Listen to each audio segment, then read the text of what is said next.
सांगली शहरामध्ये गुंतवणुकीचा विचार करताय, कमर्शियल लोकेशन हवं आहे, स्वतःलाच व्यवसाय करायचा आहे किंवा नामांकित ब्रँड्ससाठी भाडे तत्वावर द्यायचं आहे, मग डोळे झाकून एकच पर्याय, श्री राजलक्ष्मी मॉल। सांगली जिल्ह्यातील नामांकित, अनुभवी व सुप्रसिद्ध श्री राजलक्ष्मी ग्रुप यांचे श्री राजलक्ष्मी मॉल एकाच छताखाली branded showrooms, restaurant, gym, food court, multiplex theatre, club house, game zone, नुसता मॉलच नाही तर लवकरच सांगलीमधील multi branded entertainment centre. Shri Rajlakshmi mall मध्ये आपली गुंतवणूक करा आणि मिळवा प्रचंड परतावा आणि प्रचंड फायदा। श्री राजलक्ष्मी ग्रुप आता पुण्यामध्ये देखील अनेक गुंतवणुकींचे पर्याय उपलब्ध। मी विनोद चिंतामणी गुळवणी, प्रभाग क्रमांक 10 मधून शिवसेना पक्षाच्या वतीनं विटा नगर परिषदेच्या 2 तारखेला होणाऱ्या निवडणुकीसाठी निवडणूक लढवित आहे। माझ्याबरोबर सौ शीला अशोक लिपारे या प्रभाग क्रमांक 10 मधून ओबीसी महिला उमेदवार या गटातून निवडणूक लढवित आहेत। नगराध्यक्षपदासाठी सौ काजल संजय मेत्रे या शिवसेनेच्या वतीनं निवडणूक लढवित आहेत। या निवडणुकीच्या निमित्तानं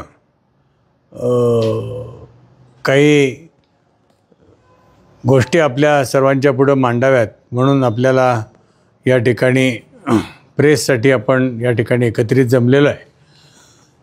मला असं वाटतं की गुळवणी कुटुंबियांचं योगदान हे विटे शहरासाठी फार अनेक क्षेत्रामध्ये त्यांनी योगदान देण्याचा प्रयत्न केलेला आहे। माझ्या आजोबांच्यापासून, माझ्या वडिलांच्यापासून, माझ्या बंधूंची मिसेस असेल, नगरपालिका आणि किंवा अगर मी असेल, नगरपालिकेच्या क्षेत्रामध्ये आम्ही सर्वांनी गेली जवळपास 55 वर्ष, 50 ते 55 वर्ष आम्ही काम करायचा प्रयत्न केलेला आहे। शैक्षणिक संस्थेच्या, मॉडर्न एज्युकेशन सोसायटीच्या माध्यमातून असेल, विटा मिशन कोऑपरेटिव्ह बँक या आर्थिक संस्थेच्या माध्यमातून असेल, अन्य विट्यातल्या सहकारी संस्था असतील, विट्यातलं धार्मिक श्री गजानन मंदिराचं मंदिर असेल, या सर्व ठिकाणी आम्ही आमचं योगदान देऊन काम करायचा प्रयत्न केलेला आहे। मी अनिल भाऊंचा एक निष्ठावंत असा कार्यकर्ता गेल्या 40-45 वर्षापासून आहे। मला अनिल भाऊंचा निष्ठावंत कार्यकर्ता म्हणून संपूर्ण भाऊंचा मतदारसंघ ओळखतो। विटा नगरपालिकेची आजची ही जी होणारी निवडणूक आहे ही एक परिवर्तनाची नांदी आहे।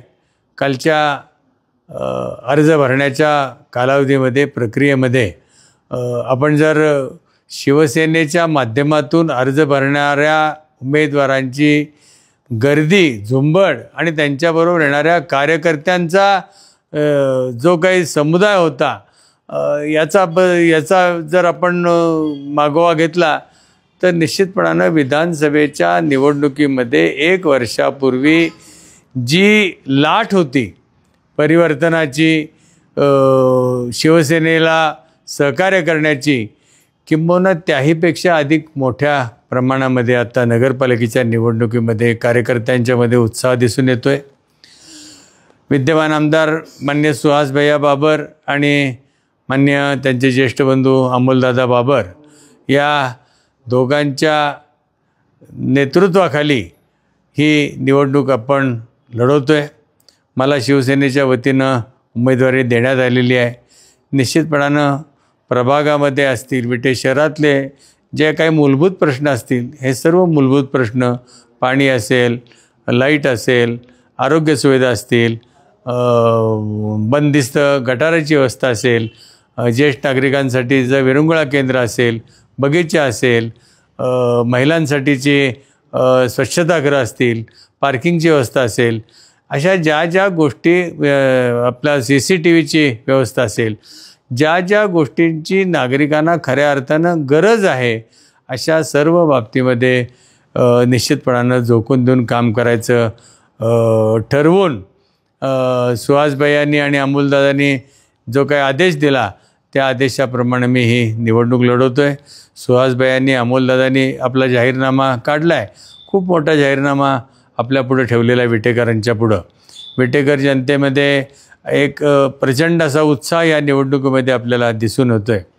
दहशतवाद यापूर्वीच्या निवडणुका या आपण सर्वांनी पाहिलेल्या आहेत, पण आज विटे शहरातलं जे वातावरण आहे एक वेगळ्या पद्धतीचं एक निश्चितपणानं या परिवर्तनाची नांदी झाल्याचं नागरिकांच्यातून आपल्याला त्यांचं एकूण मत आपल्याला दिसून येतं आहे. आणि विटेकर नागरिकांनी मत शिवसेनेला द्यायचं मनात पक्कं केलेलं आहे आणि हे परिवर्तन अटळ आहे. माझी खात्री आहे येणाऱ्या निवडणुकीमध्ये अत्यंत चांगल्या पद्धतीनं शिवसेना पक्षाला बहुमत मिळेल.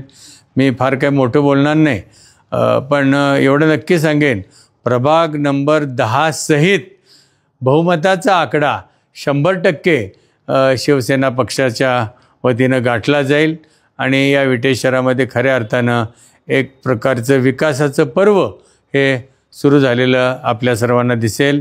सर्वसामान्य नागरिकांच्यापासून सर्व थरातील नागरिकांना विश्वासात घेऊन विद्यमान आमदार सुहासभाई असतील, अमोलदादा असतील, यांची काम करण्याची पद्धत आहे आणि त्याचा त्यांना निश्चितपणानं येणाऱ्या या निवडणुकीमध्ये फायदा होईल. अलीकडच्या काळामध्ये आपण जर पाहिलं तर गेल्या 1 वर्षाच्या कालावधीमध्ये जवळपास 200-250 कोटी रुपयाच्या दरम्यान रस्त्याची कामं असतील, गटारीची कामं असतील, अन्य विटे शहरातली कामं असतील, विटे शहरामध्ये रुग्णालयाच्या उभारणीचं, प्राथमिक रुग्णालयाच्या उभारणीचं काम त्यांनी मंजूर करून आणलेलं आहे. ते हाती घेण्याचा प्रकल्प आहे. जवळजवळ 85-90 कोटी रुपयाची पाणी पुरवठ्याची स्कीम त्यांनी मंजूर करून आणलेली आहे. टेंबूची स्कीम आहे. टेंबूचं पाणी विट्यामध्ये त्यांना खेळवायचं आहे सर्व ठिकाणी. अशा अनेक योजना सुहासभाईंनी आपल्या सुरुवातीच्या जाहीरनाम्यामध्ये या ठिकाणी सांगितलेल्या आहेत. निश्चितपणानं आमचा सर्व नगरसेवकांचा निवडून आल्यानंतर हा प्रयत्न राहील. विटे शहरामध्ये एक ही निवडणूक हे इतिहास घडवणारी निवडणूक घडेल असं मला स्वतःला वाटतं आहे. प्रभाग क्रमांक 10च्या बाबतीत बोलायचं जर झालं तर रस्त्याची कामं प्रचंड प्रमाणात झालेली आहेत. जैन मंदिरपासून दत्त मंदिरपासून कराड रस्त्याला महादेव हॉटेलपर्यंतचा रस्ता असेल, सेंट्रल स्कूलपासून दत्त मंदिर असेल, दत्त मंदिरपासून पुन्हा गणपती मंदिरपासून शितोळे गल्लीतनं गेलेला रस्ता असेल, या प्रभागातले गल्लीबोळातले रस्ते असतील, अशा ठिकाणी काँक्रिटीकरण गेल्या 1 वर्षाच्या कालावधीमध्ये मोठ्या प्रमाणावरती या ठिकाणी करण्याचा प्रयत्न सुहासभाईंनी केलेला आहे. विशेषतः इथं आता प्रसाद लिपारे बसलेत, त्यांच्या मातोश्री या ठिकाणी निवडणुकीसाठी उभ्या आहेत. त्यांचंसुद्धा या सगळी कामं करून घेण्यामध्ये चांगल्या पद्धतीचं योगदान आहे. राहिलेली जी कामं असतील ती निश्चितपणानं पुढच्या काळामध्ये पूर्ण करण्याचा आमचा प्रयत्न असेल. मी प्रभागामध्ये फिरत असताना विटा हायस्कूलचा परिसर असेल, शहा पेट्रोल पंपाच्या मागचा परिसर असेल, दत्त मंदिरच्या तिथला परिसर असेल, या प्रभागामध्ये प्रामुख्यानं ज्या काही अडचणी मला दिसून आल्या, लोकांच्याकडनं ज्या काही मागण्या आल्या, त्या मागण्यांच्यामध्ये मुख्य म्हणजे पहिल्यांदा रस्त्याच्या मोठ्या प्रमाणामध्ये त्यांनी मागणी केलेली आहे, गटारांची मागणी केलेली आहे, CCTVची मागणी केलेली आहे, बऱ्याच ठिकाणी लाईटची अपुरी व्यवस्था आहे. अशा सर्व मागण्या ज्या आहेत याचं एकत्रीकरण करून आम्ही येणाऱ्या काळामध्ये या पूर्ण करू असं आश्वासन आम्ही सुहासभाईंच्या वतीनं त्या मंडळींना आम्ही दिलेलं आहे. नगरपालिकेच्या निधीतून असेल, आमदार फंडातून असेल, परंतु कुठल्याही परिस्थितीमध्ये या ठिकाणी या सगळ्या सुविधा पुरवल्या जातील.